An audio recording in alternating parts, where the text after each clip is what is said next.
antes de continuar, nosotros tendríamos acá lo que sería la forma en la cual yo tengo que elegir un lenguaje de programación para trabajar. Tengo que tener mucho cuidado, no es que me deje llevar por las tendencias propiamente, pero sí según las necesidades. Si yo quiero comenzar a programar una aplicación para Android, por ejemplo, podría optar por Java, así que tenemos que averiguar algunas cosas, porque Java funciona muy bien.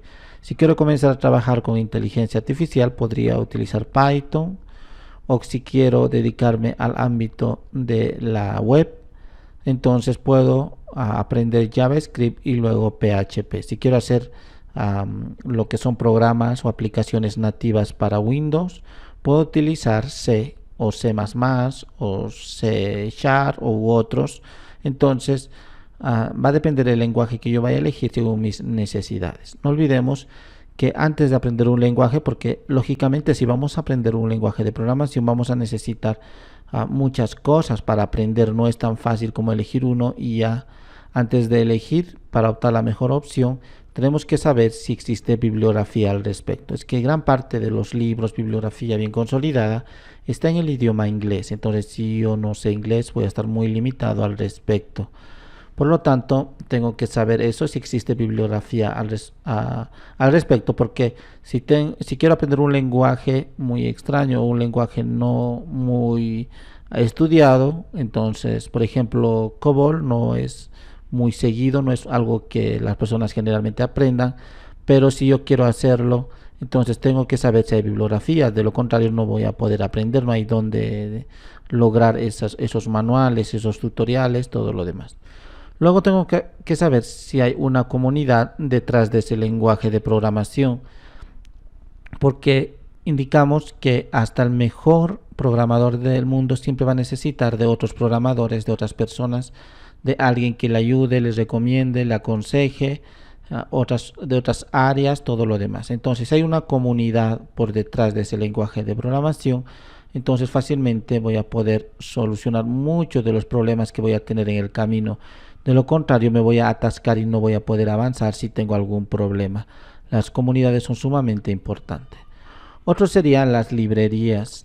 Muchos de los lenguajes de programación tienen librerías. Significa que en lugar de que yo haga el código, todo el código yo lo haga, hay librerías externas a dicho lenguaje que directamente yo solo lo adiciono, lo pongo a mi lenguaje de programación, lo llamo a esa librería y yo voy a poder posteriormente evocar una de sus funciones, objetos, todo lo que me dé esa librería y directamente voy a poder hacer la acción con unas 3 o 4 líneas de código. En lugar de hacer cientos de líneas de código, con 3 o 4 líneas ya voy a poder solucionar. Entonces, como dicen, generalmente no tenemos que descubrir otra vez o inventar la rueda, nada de esas cosas, si ya está hecho. Entonces simplemente tenemos que utilizarlo.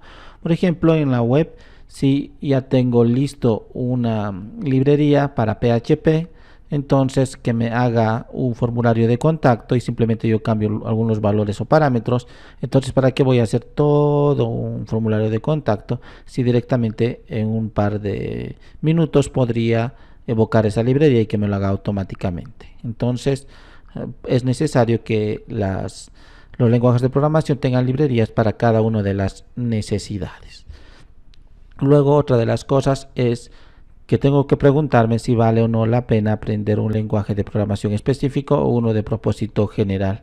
Por ejemplo, Java o Python suelen ser lenguajes de propósito general porque podemos hacer muchas cosas al respecto con esos lenguajes, no solamente abocarse a un área. Por ejemplo, si voy a tardar 2 o 3 meses en aprender Java, entonces, y de dominarlo, no sería justo que solamente haga algo muy específico y de gana voy a perder mucho tiempo aprendiendo. Pero en este caso Java es al contrario, entonces realmente en algunas circunstancias puede valer la pena aprender. Pero en caso de PHP, por ejemplo, si me voy a dedicar 100% al desarrollo y diseño web, entonces sería ideal y fantástico aprender PHP porque sería uno de propósito específico, porque exclusivamente es para la web. Pero si quiero hacer una aplicación de escritorio con PHP o o una aplicación para Android o cosas así, voy a tener muchísimos problemas e incluso va a ser inviable. Entonces tengo que preguntarme si vale la pena aprender un lenguaje donde si según el área que me voy a desenvolver va a estar todo el tiempo presente. Entonces eso tenemos que tener en consideración. Por ejemplo, en C Sharp, si me voy a dedicar 100% a hacer videojuegos, qué mejor que aprender C Sharp para con Unity poder trabajar perfectamente. Entonces ahí es también de propósito específico y ya no me va a interesar a mí hacer páginas web, hacer aplicaciones de escritorio, hacer aplicaciones Android o de iOS. Nada de eso me va a interesar hacer videojuegos. Entonces qué mejor que aprender un lenguaje específico para esa área. Entonces eso va a depender de nosotros. Luego otra de las cosas sería el umbral de aprendizaje, el tiempo de aprendizaje.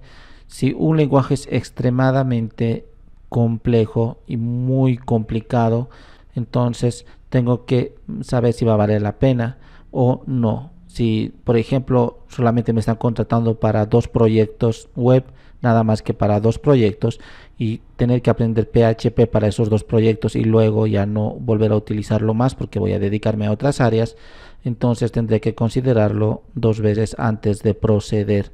Por lo tanto, el tiempo de aprendizaje es sumamente importante. Entre ellos, una de las ventajas lo tiene Python, es muy fácil de aprender y lo más interesante es de propósito general. Pero para adentrarnos a sus elementos mucho más profundos, ahí sí el tiempo de aprendizaje se puede extender. También, como hemos indicado, tenemos que tener en consideración a qué dispositivos va a ir dirigido. Entonces es igual que saber el propósito que va a tener. Como dijimos, si va a ir a Android, no sería conveniente aprender a JavaScript. Se supone que si voy a trabajar en Android, sería conveniente con Switch o con Java o con otros lenguajes que me permita trabajar con Android, porque me voy a dedicar para Android. Entonces no quiero Python, por ejemplo. Entonces es importante saber a cuál área va a ir dirigido lo que yo quiero dedicarme. Y no tenemos que aprender todos los lenguajes de programación. En este caso, menos es más, porque resulta que si yo domino Java, toda el área de Java, voy a poder abarcar muchos más proyectos, muchos más trabajos. Pero si comienzo a picar un poco de Python, de Java, de JavaScript, o sea, como estoy aprendiendo muchos, probablemente no me vaya a especializar en algo concreto. Entonces, ahí ya voy a tener conflictos para hacer un buen trabajo. Y por último, antes de elegir un lenguaje de programación, tendríamos que ver nuestro objetivo personal. Es muy similar a lo que anteriormente indicamos, de si me voy a dedicar a los videojuegos, si me voy a dedicar a lo que es el diseño empresarial o el diseño para publicidad o para marketing digital, qué lenguaje me va a facilitar el trabajo. Entonces, dependiendo de lo que yo realmente el área que vaya a elegir, va a influir muchísimo en el lenguaje que voy a utilizar. Entonces, tomando en consideración todos estos aspectos, probablemente elija muy bien.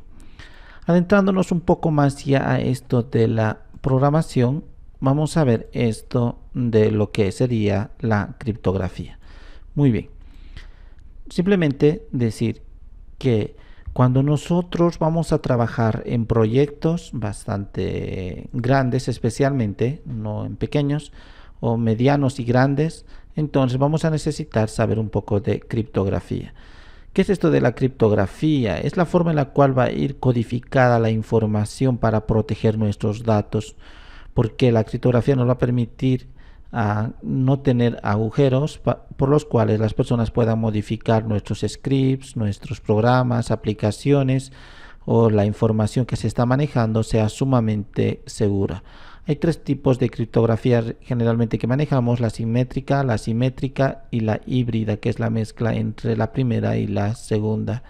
Entonces, si voy a utilizar una u otra va a depender del tipo de proyecto, pero esto nos interesa más, esto de la criptografía, porque es un mundo muy grande, muy amplio,